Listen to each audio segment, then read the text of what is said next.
Siamo venuti in trasferta fino alla Stodice Arena di Rubiana per ammirare dal vivo Dada Pascolo nel suo esordio europeo in Eurocup. Dada, peccato per la sconfitta, però complimenti per la tua ennesima super prestazione.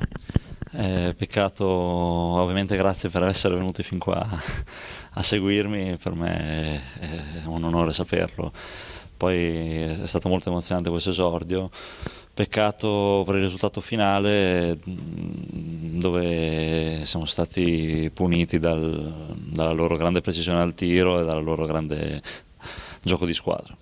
Ti hanno seguito in tanti, il tuo amico Emiliano Ciglioni da Fagagna. Avete completato una stupenda rimonta, no, a Cremona. Avete un po' pagato queste energie fisiche e mentali spese in campionato questa sera?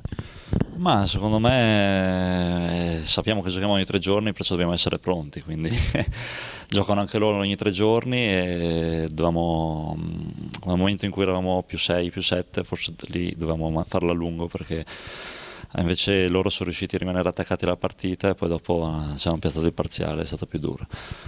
Siamo sugli schermi di Udinese Channel, se vuoi dire qualcosa, dire il tuo pensiero ai tifosi della PUGSA e anche quelli dell'Udinese ovviamente, visto che sappiamo che sei un tifosissimo della squadra bianconera.